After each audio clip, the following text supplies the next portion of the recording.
संजय शर्मा मुझसे माफी मांगने आया था, पर अर्जुन दीक्षित ने उस पर तलवार से वार किया और उसे मार डाला। Arrest him.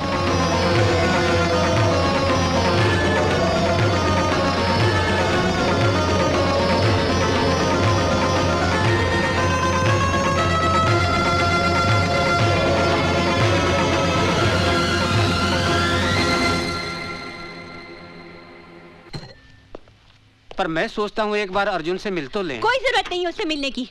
अगर तुमने अर्जुन से जरा भी हमदर्दी दिखाई ना तो हमारे लिए मुसीबत खड़ी हो जाएगी। कानून उसे नहीं छोड़ेगा और गुंडे हमें नहीं।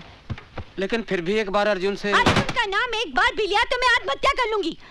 जाओ जाके तांगा या रिक्शा लेकर आओ। कमाल है, मुलजिम अर्जुन ने ना ही कोई जमानत की अर्जी दी है और ना ही अभी तक कोई उसकी जमानत लेने आया है। यहाँ साइन करना है? हाँ, यहीं पर। इंस्पेक्टर साहब ने कहा है अदालत में गवाही देने के लिए आपको रुकना पड़ेगा। क्या मैं अर्जुन दीक्षित से मिल सकती हूँ? जी हाँ, आइए। माँ साहब आपसे मिलने के लिए कई मर्तबा मुझसे कह चुके हैं और मैं ये सोचकर नहीं बोला कि शायद आप उनसे मिलना ना चाहती हूँ। मैं अर्जुन दीक्षित से मिलना चाहती हूँ। माँ साहब आपसे मिलने निशा जी आई हैं। निशा? निशा, तुमने मेरे साथ ऐसा क्यों किया? बताओ मेरे साथ ऐसा क्यों किया? यही बताने के लिए मैं तुम्हारे पास आई हूँ प्रोफेसर अर्जुन दीक्षित। मेरा पूरा नाम है निशा चोपड़ा। मैं संगीता चोपड़ा की बहन हूँ। संगीता चोपड़ा याद है या भूल गए?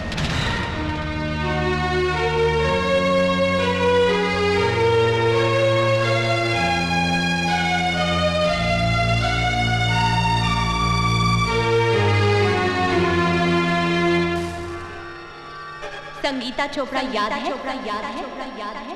संगीता चोपड़ा याद है? संगीता चोपड़ा याद है? संगीता चोपड़ा याद है?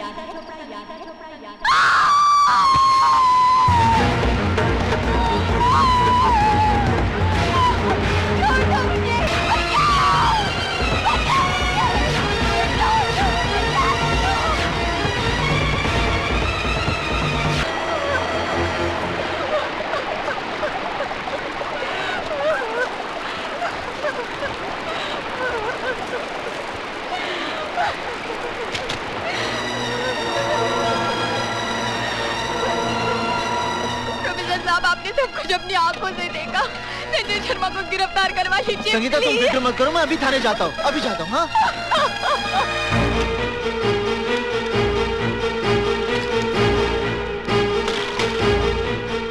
इंस्पेक्टर साहब, संगीता चोपड़ा मेरी छात्रा है। संजय शर्मा ने उसके साथ बलात्कार किया मेरी आंखों के सामने। आप रिपोर्ट लिखिए ना। एक मिनट इंस्पेक्टर साहब, आप एक मिनट बैठिए। हेलो, मैं इंस्पेक्टर मिश्रा बोल रहा हूँ। मामला बहुत सीरियस है।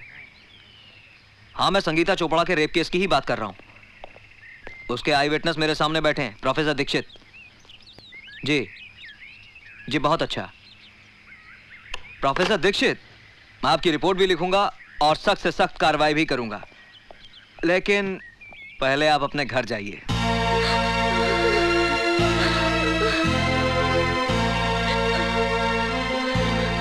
चाची क्या हुआ? चाची, आपके यहाँ चाय तो बहुत बढ़िया बनती संजय है। बाबू, आप यहाँ क्या कर रहे हैं? जैसे ही थानेदार साहब ने मुझे सूचना दी कि आप रिपोर्ट लिखवाने थाने गए हैं, तो मैं अपने आप को रोक नहीं पाया, क्योंकि मेरे खिलाफ रिपोर्ट लिखवाकर आप अपना एक कर्तव्य पूरा करते तो यहाँ घर पर आपका दूसरा धर्म अधूरा रह जाता। क्या मतलब? ये लीजिए चाकू, और इससे सबसे पहले अपनी बहन शिल्पा को काट डालिए। संजय बाबू, क्या है मां साहब, जब आप रिपोर्ट लिखवाएंगे तो यकीनन पुलिस मुझे गिरफ्तार कर लेगी, पर 1-2 दिन में मेरी जमानत हो ही जाएगी। उसके बाद आपकी जवान बहन के साथ जो कुछ होगा, उसे देखकर आपको अफसोस होगा कि मैंने अपनी बहन को पहले ही क्यों नहीं मार डाला।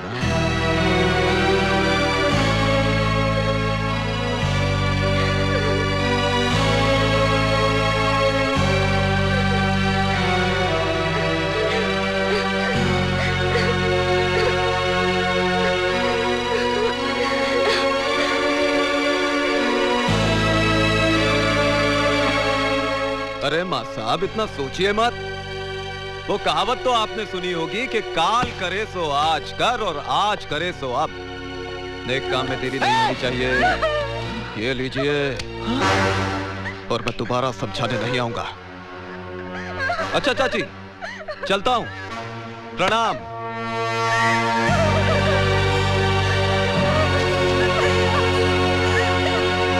अरे थानेदार साहब, भला मैं इसका बलात्कार क्यों करूंगा? ये राशिद है, झूठ बोल रहा है। बलात्कार करने का सवाल ही नहीं उठता है। ये साली तो खुद मेरे आगे पीछे घूमती इसने है। मेरे साथ जबरदस्ती की इसे है। जवानी का एहसास भी मैंने ही कराया। आइए दीवान जी आइए बैठिए। हाँ। मुझे न्याय चाहिए, मुझे इंसाफ चाहिए। संगीता, मेरी जान, इतने पुराने ताल्लुकात को इस तरह बदनाम करना अच्छी बात नहीं है, समझी? इंस्पेक्टर साहब, आप मेरी कंप्लेन लिख लीजिए। धीरज रखिए। आजकल वैसे भी औरतों के लिए कानून बहुत मजबूत हो गया है। मैं दीवान जी को अरेस्ट करके अभी हवालात के पीछे धकेल दूंगा। बस प्रोफेसर दीक्षित आकर गवाही दे दे। प्रोफेसर साहब, आपने तो सब कुछ अपनी आंखों से देखा था।